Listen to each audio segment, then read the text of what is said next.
Kabar tentang mukjizat itu pun sampai ke telinga para imam di Yerusalem dan membuat mereka khawatir. Apa yang harus kita lakukan? Semakin banyak yang percaya kepada orang itu. Jika kita membiarkannya, pemerintah Roma pasti mengira bahwa kita akan memberontak. Ya, mereka pasti akan menjarah bait suci ini dan menghabisi bangsa kita. Pertimbangkan situasi ini baik-baik. Bukankah lebih baik satu orang mati daripada seluruh bangsa binasa? Karena itu, Yesus harus mati.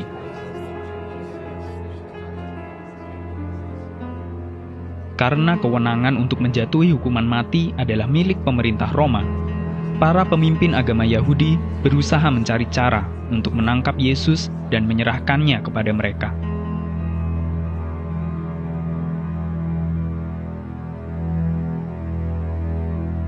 6 hari sebelum Paskah, Yesus pergi ke Betania. Di sana ia menghadiri sebuah makan malam yang disiapkan untuknya. Di tengah-tengah makan malam itu, Maria,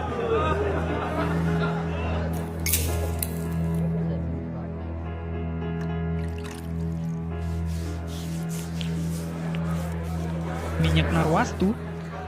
Guru, perempuan ini membuang minyak yang sangat mahal. Minyak itu seharusnya dijual dan uangnya diberikan kepada orang miskin.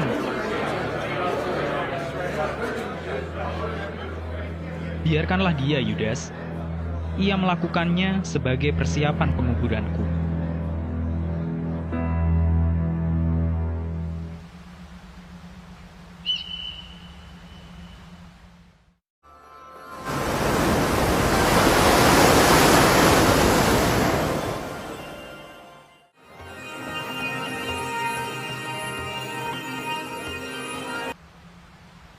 Menjelang Hari Raya Paskah, banyak orang Israel dari berbagai tempat datang ke Yerusalem.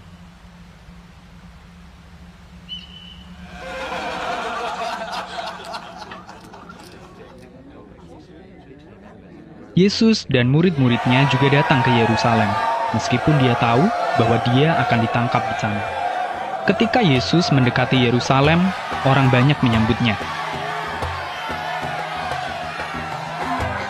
Hosana! Hidup Raja Israel! Hosana bagi anak Daud!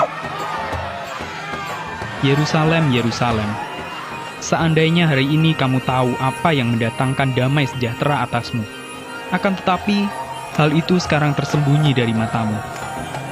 Sebab akan datang waktunya, musuh-musuhmu akan mengepungmu dari semua arah, dan tidak akan menyisakan satu batu pun tersusun di atas batu yang lain. Sebab kamu tidak mengenali waktu Allah melawatmu. Lihatlah, seluruh dunia mengikutinya. Guru, tegurlah murid-muridmu. Bait Allah di tengah kota Yerusalem adalah pusat dari seluruh kegiatan ibadah orang Yahudi. Pada masa Raya Paskah, orang Yahudi menyembelih anak domba yang terbaik untuk dipersembahkan kepada Allah sebagai kurban penghapus dosa.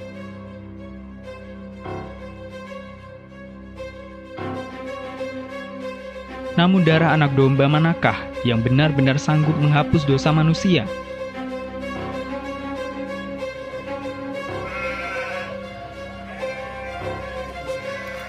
Pelataran bait Allah yang seharusnya menjadi tempat kudus, kini menjadi pasar, tempat orang menjual hewan kurban dan menukar uang. Yesus sampai di sana dan melihat semuanya. Cintaku terhadap rumahmu menghanguskanku. Bukankah ada tertulis, rumahku akan disebut rumah doa bagi semua bangsa? Tetapi kamu telah menjadikannya sarang perampok.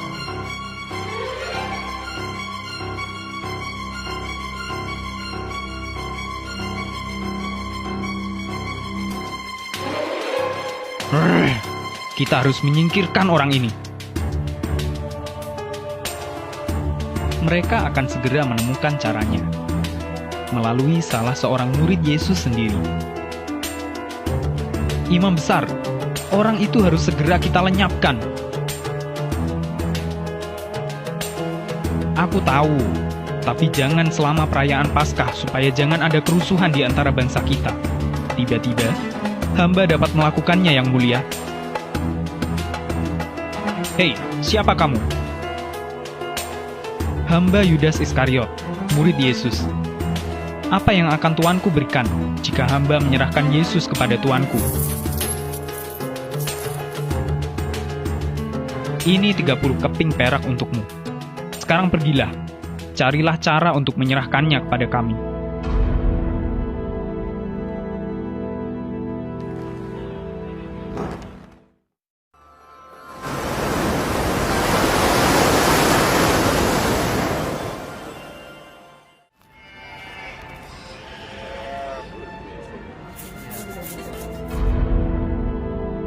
Yesus mengajar orang banyak di Bait Allah selama masa Raya Paskah.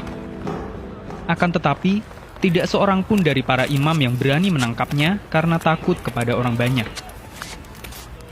Pada hari Raya Roti Tidak Beragi, Yesus menyuruh Petrus dan Yohanes untuk mempersiapkan makanan Paskah.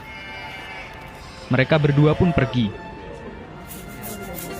dan melakukan seperti yang diperintahkannya.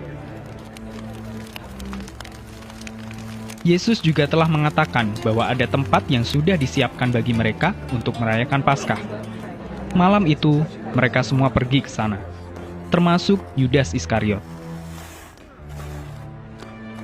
Ketika mereka semua sedang makan,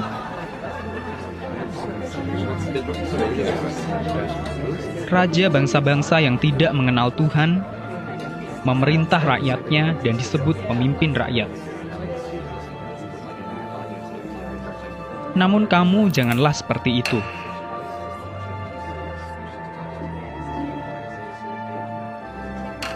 Yang terbesar di antara kamu harus bertindak seperti yang paling muda, dan pemimpin harus menjadi seperti pelayan. Sekarang aku ada di tengah-tengahmu sebagai orang yang melayani. Tuhan, Engkau mau mencuci kakiku?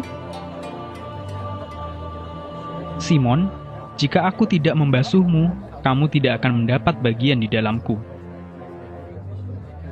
Kalau begitu, jangan hanya kakiku, tangan dan kepalaku juga.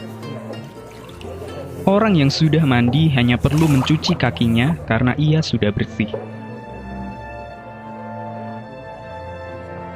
Kalian menyebut aku guru dan Tuhan, karena aku telah membasuh kakimu, kamu pun harus saling membasuh kakimu. Namun tidak semua dari kalian bersih. Sesungguhnya, orang itu akan mengkhianati aku.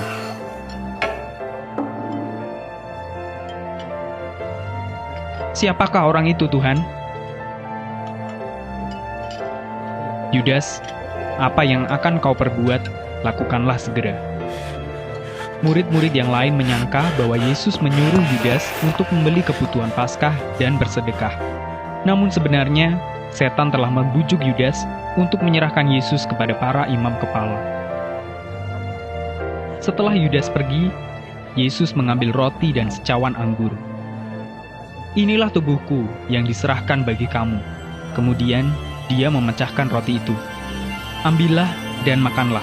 Inilah darahku, darah perjanjian yang ditumpahkan untuk pengampunan dosa banyak orang. Minumlah. Lalu ia memberikan anggur itu kepada para muridnya. Anak-anakku, hanya tinggal sebentar lagi aku ada bersama kamu.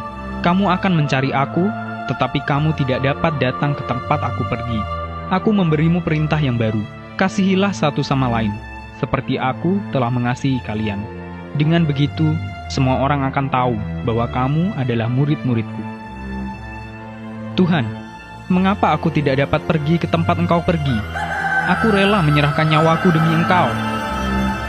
Simon, sebelum ayam berkokok pagi ini, kamu sudah menyangkal aku 3 kali.